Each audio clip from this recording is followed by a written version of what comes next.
think this is where we left off. Oh my god, okay, it's been 2 minutes 30.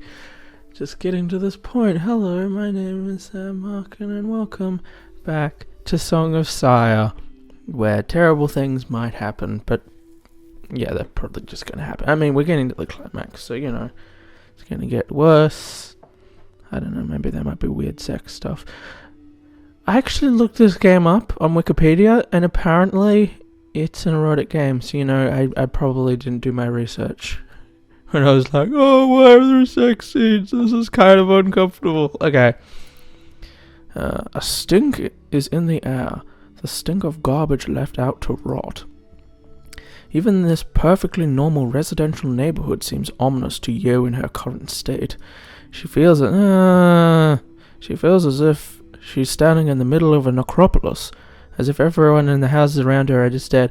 I mean, you know, one, that's a good line because of the whole demonic Lovecraftian thing, and also, you know, people in the houses are dead, so.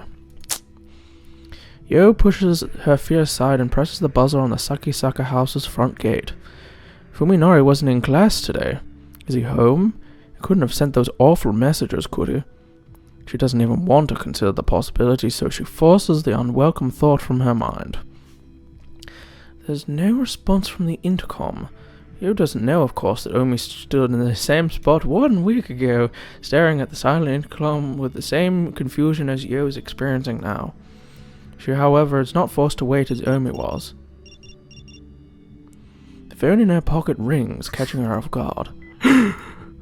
It's another text from Omi's phone. Come in, the door's open. Yo looks around quickly, a shiver running through her as she realizes that she's being watched. Searching fearfully for her observer, Yo spots movement out of the corner of her eye. On the second floor of the Sakisaka house, a tightly drawn window curtain just fluttered. The person who sent the messages is inside the house. Only now does Yo realize that every other window has its storm shutters closed. No matter what happens inside, no one will ever know. This time, she nearly gives in to the intense urge to flee, but the terror she feels towards her invisible watcher is stronger, and will not permit her to turn her back upon the open window. She has nowhere to run. Yo bursts into tears, unable to take a simple step. Just get over it, honey. The phone in her hand rings again, demanding that she enter. She steps through the gate because she's a capping idiot. A capping idiot? A fucking idiot. When she enters the house, an overwhelming stench assaults her nostrils. The house is dark, even though it is the middle of the day. Fuminori must be out, as his shoes are not in the vestibule. However, Yo catches sight of a different pair stuffed behind the shoe cupboard. They look familiar, so she pulls them out from the shadow for a closer look. As soon as she recognizes them, her mind tries desperately to deny reality. They are identical to Omi's favorite shoes. Yo has seen her wearing them many times before, but that doesn't mean Omi is here, she tells herself. They might belong to someone else, someone who bought the same shoes from the same store on the same day, with the same face and the same sounding voice as Omi. It could all just be a coincidence. I mean, I feel like at this point, you know something's in the fucking house. So you don't even have to say, oh my god, Fumi. No, you could just say there's some kind of serial killer that's camped out in Fuminori's house. Whatever. There's no way Omi could be here, is there? Well, yes. In a sudden flash of clarity, Yo presses the most frequently used speed dial button on the phone, still in her tightly clenched fist. The phone dials Omi's number. It takes only a second for the signal to reach the nearest relay station, and then... Really? I mean, we didn't even have this dramatic thing for when there was a guy just, like, in the house watching you. A familiar ringtone echoes through the house, the unmistakable sound of Omi's phone. It's coming from the second floor. Someone must be up there in the room with the moving curtains. Well, yes. I mean, I assume that the window is closed, which would make it very difficult for the wind to move the curtain. I mean, I don't know what other explanation. Oh, it's telekinesis. Yes, it's not, a person. Amy's phone rings for just a few moments, and then it stops, as whoever is holding it realizes Yo's intentions. For the first time, Yo feels the definite presence of her formless guide. Who's there? She gathers her courage and calls out into the house, but there is no response. Whoever it is must not want to be seen. Swallowing hard, Yo walks down the hallway to the staircase. Maybe it's Omi. Maybe it's Fuminori. Surely it's just the two of them playing a prank on her. Koji might even be here with them. Yo's mind fills with comforting images of her friends. She needs to believe there's still hope, otherwise she could not take another step. Is that you, homie? Fuminori? That's what I should make her voice. I should just make her voice, constantly, racked with fear. As she climbs the stairs one at a time, Yo calls out in a voice choked with tears. When they see her sobbing, they'll probably laugh at her. Let them. It'd be the happiest moment of her life. She just wants this torment to end. She tries to move faster, but her trembling legs will not let her. With each agonizing second that passes, she begs for release from this nightmare. Well, that's pretty much the same picture, but okay. After climbing for what seems like an eternity, Yo finds herself standing in the second floor hallway. No sound greets her. There is only the gloom, brimming with silent malice. Omi, are you there? She shuffles forward, calling out in a weak voice. Come on already, please. I can't take this anymore. The door in front of her is half open. Must lead to the room that overlooks the front gate. Yo watches helplessly from a corner of her mind, as her body, seeming to move of its own volition, slowly opens the door. God. How pretty! Doesn't this all look pretty? The room is empty. The damp, stinking air clings to Yo's skin. Please stop this! She's at her limit. Unable to take a single step more, her spirit has been utterly crushed. Perhaps this is the moment her tormentor was waiting for. Oh, look at them biddies. Something grabs Yo's arms from behind, something flexible and slung like slime club. This is just, I do love how they've, made Lovecraft stuff into hentai tentacle monsters. As the thing binds her limbs, finger-like appendages tear roughly through her blouse and force their way inside. Yo screams at the top of her lungs, amazed she still has the strength to do so. Responding to her distress, primal energy surges through her body as she flails wildly to free herself. However, the grip of the thing behind her remains unbreakable. With escape impossible, Yo can only scream louder as something cold and wet slips onto her bra and wraps itself around her breasts. Okay, good stuff. She is helpless to resist as the invader squeezes them biddies and sucks it in it. Wow. Which have gone stiff with fear under the horrifying onslaught. Her ears are filled with the sound of something slimy sliding over her skin. Okay. As the loathsome assault, I feel like it's a bit more than loathsome because it's, kind of rape. Well, not rape, but it's very aggressive sexual assault. As the loathsome assault on her breast continues, the unimaginable terror threatens to drive Yo utterly mad.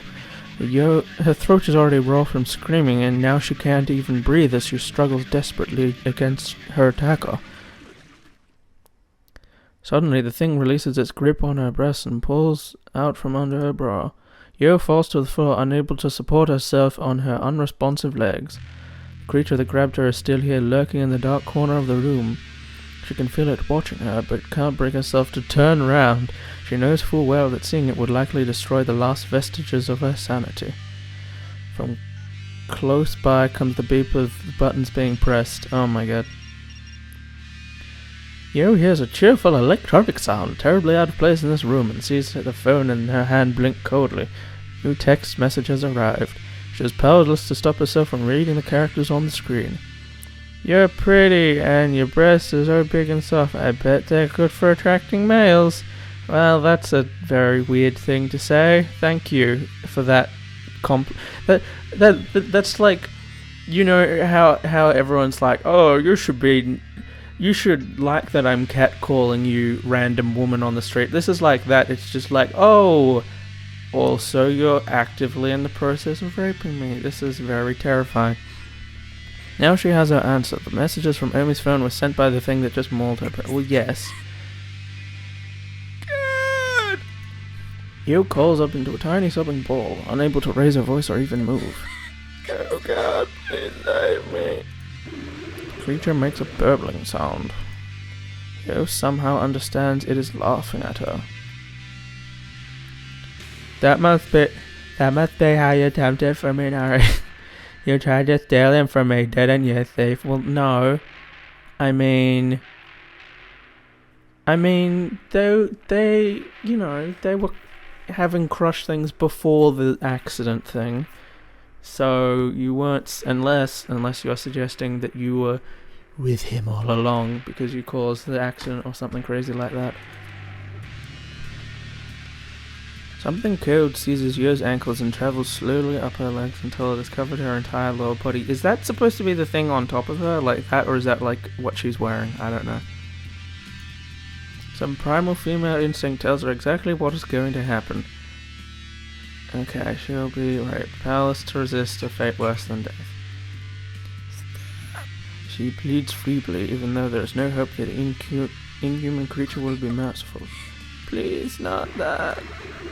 She hears his bubbling laughter again. The thing is enjoying her sorrow, her despair.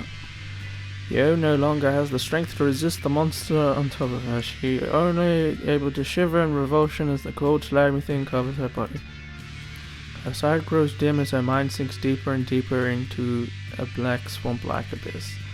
Her breasts are toyed with, the nipples are hung on, and her weight pushes itself between her legs, but it all seems to be happening far away. That's good, I guess.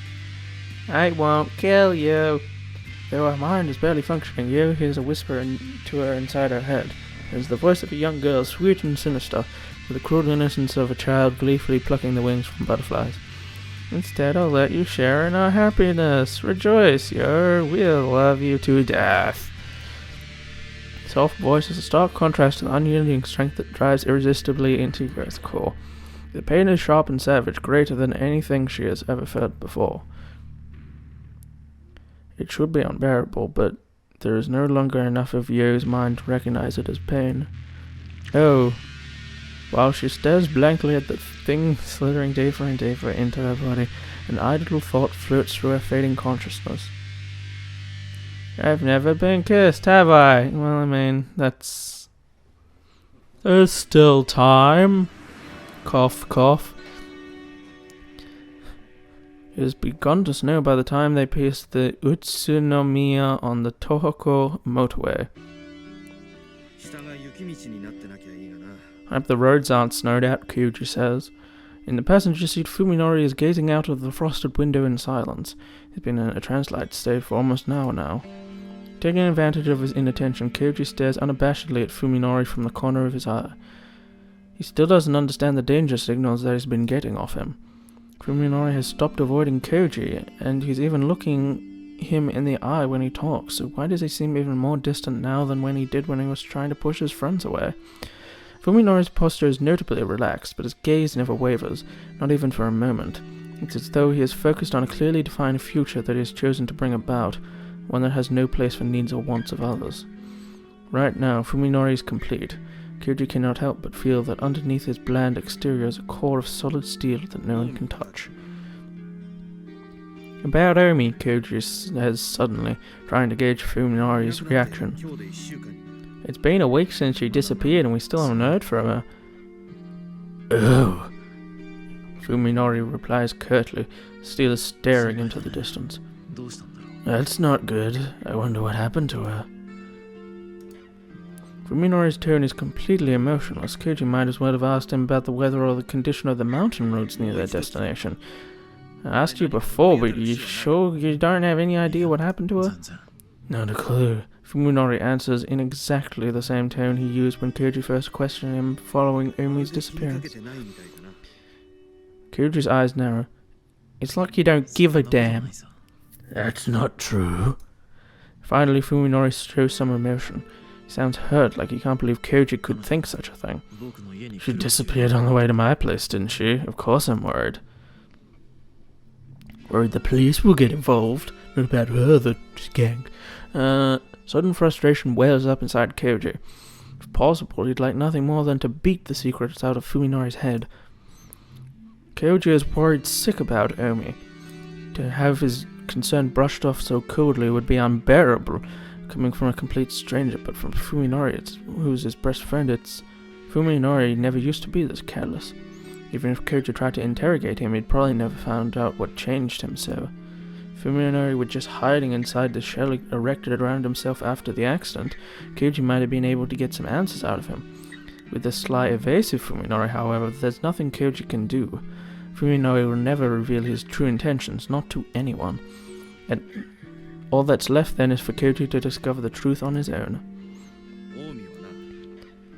Army was going to talk to you about Tsukuba, you know. Oh? Fuminori smiles bitterly at the mention of Tsukuba's name. Fuck. Perhaps feeling sympathy for her pain. To Koji, however, it seems like pity, the sort one directs to an ant or worm. I wouldn't know what to say. To be honest, it's hard to talk to her about after what happened. Unbelievable. If Fuminori's feelings for Yo were really this cold, then he would have rejected her when she first confessed to him, but he didn't, or at least Fuminori before the accident did.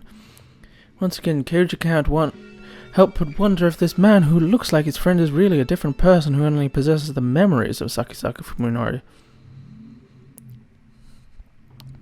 The snow has stopped falling when they get off the West Nasu Flats interchange. This area must already be getting a lot of snow, however. The nearby mountains are covered in white beneath the trees. By the time they turn off the highway and enter the mountains, road conditions are already bad enough for Koji to regret having forgotten tire chains. Nevertheless, he continues while he is caught up the precarious slopes with only a road map to guide him. In places like this, an address isn't enough to pinpoint a location. His only choice is to drive down every road, including private roads that aren't even on the map, while searching for something that matches the photograph. He would buy a home in a place like this. It's far from prying eyes. That must be why Dr. Ogai chose it. Ugh. The more he hears about Ogai, the less Koji wants to meet him. Fuminori is the one who spots the narrow road half hidden in the trees. It's practically an animal trail overgrown with weeds that are tall and strong enough to withstand the weight of the snow. Is this really a road? Koji stops the car and sticks his head out of the window to stare into the dark forest, but he can't see what the path leads through the tightly packed trees. How does it look to you? Fuminori hands Koji the photo, which he compares to the mountain ridges visible behind the trees. Yeah, it's definitely the right angle. Let's check it out. Fuminori's tone is flat as always, but there is a quiet intensity in his voice that leaves no room for argument. Although Koji is worried about his car's suspension would be able to handle the terrain, there is no turning back now. He shifts into second and starts down the frozen road.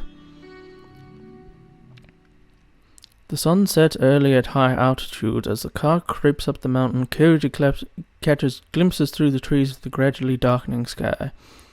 The forest is completely still, with no sound save for the rumble of the Accord's engine and the crackle of the snow and brush beneath its tires. Fuminori is once again staring intently through the front window. In the ominous silence, Koji feels the same faint chill that he felt when standing before Ogai's suburban home. It feels wrong, as though he is travelling deeper and deeper into a world not his own. After some time, a blocky shape suddenly appears amid the trees, standing out against the twilight sky. Koji turns off the engine and compares the structure in front of him to the picture in his hand, a perfect match. Before he can tell Fuminori, however, his silent friend is already out of the car. Yay! What? Realizing that it's pointless to call out to him, Koji shakes his head, grabs the flashlight from the glove compartment, and follows Fuminori across the snow-covered yard. The photo must not have been taken recently, as the old, run-down cabin before them has clearly been left to the mercy of the elements for some time. The front door appears to be locked, but Fuminori kicks it down without a second thought. Koji just watches, knowing that nothing he could say now would matter. All of the windows are shut with heavy curtains, and the gloom inside is thick and stifling. Fuminori turns on his own flashlight and starts rummaging through the cabin without regard for the owner's privacy. Koji is reluctant to do the same, but it is obvious that this mountain retreat has been abandoned for a long time, just like the house in Tokyo. There's no point in being considerate now. He goes to search a different room. Soon after entering the cabin, however, he realizes that their search is meaningless. There's nothing inside but the bare necessities of life. Some rooms are even completely empty, save for a thick layer of dust on the floor. Of what few pieces of furniture remain, more than half appear to never have been used. There's an empty chest of drawers without a single scratch or handprint, but bearing the telltale signs of mold and moisture damage. The condition of the cabin is eerie. Oh my god, fuck off. Though in a different way than the filthiness of the house in the city. It's more like somebody's put together a mock-up of a home and then left it to decay. The only signs that anyone lived here are found in the toilet, the bath, the kitchen, and the bedroom. It appears that the cabin was never used for anything but eating and sleeping. Beneath the darkened sky, the snow itself seems to glow with a cold white light. The scene is like something out of a fairy tale, but to Koji it serves only an unpleasant reminder that he has stepped outside the reality that he knows. Next to the front porch is a plain wooden door half buried in the ground. It's locked, of course, but Koji sees no reason for restraint after what Fuminori did to the front door. The door offers surprisingly little resistance to Koji's heavy kick, breaking open to reveal a set of concrete stairs leading down to a pitch-dark basement. Koji would prefer to leave such a forbidding place to Fuminori, but it's not like he can just ask him to take his place. He descends into the chilly darkness, the beam of his flashlight leading the way. There turns out to be nothing in the basement but a storage room and a boiler, exactly what one would expect to find in an isolated mountain cabin. A few packages of preserved food sitting on the shelves has long since passed their expiration date, and the boiler doesn't appear to have been used in years. Koji guesses that Ogai's mountain home has been abandoned longer than the house in Tokyo. Was Fuminori simply mistaken when he said that Ogai might be here, or was he lying from the beginning? Not sure what to do next, Koji goes back up the stairs and walks around to the outside of the cabin, and there he finds the backyard. It's in much worse condition than the front yard, having been mostly reclaimed by the forest. Must have been neglected even when the cabin was still in use. The remnants of a woodshed lie in the yard. The mushrooms growing on it speak to how much time has passed since its collapse. Next to the rotten logs, however, stands a circle of stone that has not yet succumbed to the elements. A well. The well has no bucket or pulley, and when Koji peers carefully into it, he sees that the water is no longer flowing. It's probably less than 10 meters deep, depending on how much mud is piled up inside. Koji's search for the cabin has revealed nothing of interest inside or out. Leaning against the edge of the well, Koji wonders why Ogai bought this remote home deep in the mountains and what he was doing here. As far as Koji can tell, there is no sign that more than one person ever stayed here. It's far from prying eyes. Fuminori's words play back in Koji's head. Could this have been some sort of secret refuge? A place to remain hidden from the world? That would explain why there's nothing to suggest that whoever lived here did anything more than eat and sleep. Koji suddenly remembers the doctor he met yesterday at T University. Maybe she'd know something. He takes out his phone and calls up the newly stored number. There's barely a signal, but it manages to get through. Koji's hopes are soon dashed, however, when his call goes straight to Dr. Turnbull's voicemail. He considers calling back later, but but realizes it would be hard to talk to her with Fuminori around. Fuminori would not at all be pleased to learn that Koji and Yo have went to see his doctor. Koji decides he'd better tell the doctor what he can while he's still alone. Hello, this is Turner Koji. Thank you for the help yesterday. Koji leaves a clear and concise message explaining that he went with Fuminori to Ogai's mountain retreat, giving the address and asking for confirmation that the property belongs to Ogai. I'll call again when I get back to Tokyo. Goodbye. After hanging up, Koji thinks back to the visit to the hospital. Is Dr. Tanbo actually investigating like she said she would? Her reluctance to speak of Dr. Ogai is weighing on his mind. He talked to Yo about it on the way home, but they were unable to decide whether the doctor could really be trusted. Speaking of which, how is Yo doing? Koji hasn't seen her today. He didn't say a word to her about the trip to Tochigi. She might be worried, especially so soon after Omi's disappearance. Thinking to check up on her, Koji dials Yo's number, and is surprised when it rings longer than it usually does. Did she forget her phone somewhere? Just as he's about to give up, the call connects. The first thing Koji hears is a strange sound. It's not signal interference, but some sort of wet, distorted noise, like the voiceless groans or perhaps sobs of someone far away. No, that's exactly what they are. The person on the other side is crying. Tsukaba, is that you? Is there? There's a response, but is it really Tsukaba's voice? It's too twisted with agony for Koji to tell. Panic surges through Koji as he realizes that something is terribly wrong. It's Koji! Turner Koji, is that you, Tsukaba? Where are you? After a short period of nothing but pained moans, words start coming through the speaker one by one, as if each takes an act of will. I was attacked by a monster, and now there's something wrong with my body. What happened? You alright? Yo must be delirious because Koji can't understand a thing she's saying. Her gasps and weaves, however, are enough to tell him that she's in unimaginable pain. I'm rotting away. My skin is melting. My ear just came off. Oh my god. She's not making any sense. Koji feels the spasms his heart in an iron grip. What's happening to Yo now, 100 kilometers away? Only her voice gives any hint of what she's going through. There's nothing he can do for her. Help me, Koji, this isn't how my fingers are supposed to look. Call the cops, Tsukaba. Call for help. No, I can't let anyone see me like this. Yo suddenly breaks into a violent hacking cough as though trying to expel something filling her throat. Tsukaba! Koji screams into the phone, his reason overwhelmed by unimaginable horror, which is why he is unable to react when the phone is suddenly knocked from his hand, and why he didn't notice Fuminori sneaking up on him until it was too late. Where? Fuminori seizes Koji's lower jaw with his right hand, cutting off Koji's angry shout. Koji can hardly believe the strength of the smaller man's grip. His biggest mistake was leaning against the wall.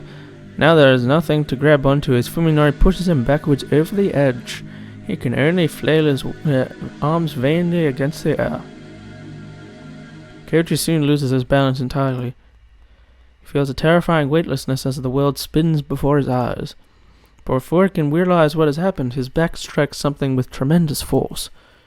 He thrashes wildly as cold, dirty water fills his mouth and freezes him to the core.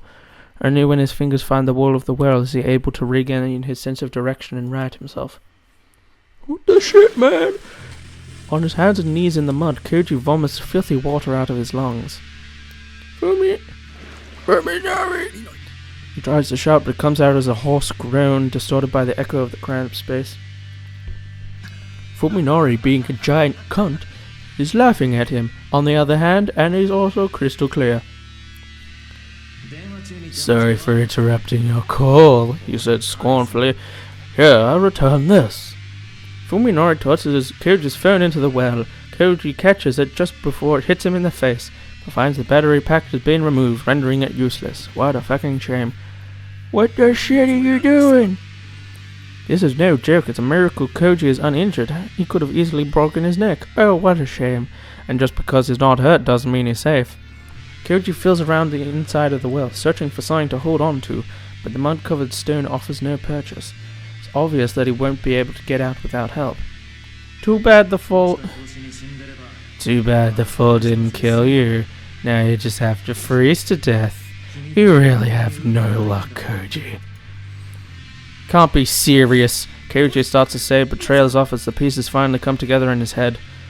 Today's sudden change in Fuminori's attitude, that smile that always seemed to seem somehow malevolent. Fuminori had been smiling at Koji, but at the thought of his friend's death. Why? He can't wrap his head around this turn of events. Why would Fuminori try to kill him? True, Fuminori had wanted Koji to stay out of his business, but is that really a motive for murder? Murder? Is that a motive for murder? It's not that I needed you dead right now exactly, but you might have become trouble later on. So I figured that I might as well take advantage of this remote location to, well, get it? Because he's in a well. He's using the remote... Okay. Might as well. You were doing this on a whim. At least, plan out my murder so you feel like you respect me that much. Do you really need a reason to die? That's a really dark thing. Fuminori replies coldly. He sounds truly amazed that Koji would ask such a thing. What makes you so special, Koji? People die for no reason at all. My parents did and I almost followed them. You're crazy! Well, yes. Come up with your own reason, why don't you? You have plenty of time down there. Ooh. Fuminori disappears from view, leaving Koji alone in the darkness with nothing to connect him to the outside world. Fuminori! Fuminori! Koji shouts at the top of his lungs, knowing beyond a doubt that if Fuminori leaves, all hope of rescue will vanish with him. No one will ever hear him calling for help at the bottom of this mountain well. What a fucking shame for you. It's Tsukaba! She's in trouble! Hey Fuminori, listen, get me out of here! In his desperation, Koji no longer comprehends the futility of begging for mercy. No god or devil will answer to him. His only hope is that Fuminori will have a change of heart. Good fucking luck! Praying for a miracle, he keeps calling Fuminori's name. Eventually, the sky grows dark as the bottom of...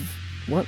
Grows as dark as the bottom of the well. Koji can no longer make out the edge of the opening, and he has long since lost track of how many hours he has been screaming. Nevertheless, he continues to scream, for he knows that the despair silence brings will kill him. If the hypothermia doesn't do it for you. Okay, I think this is probably a good part to end on. Because, we've been filming for what, like half an hour? Yeah. Thank you guys so much for watching. I don't know, maybe the next one... I think there might be, maybe 4 or 5 more, 3 or 4 maybe, of these left. So yes, tune in next week for more of that, and hopefully less rape and murder. Bye!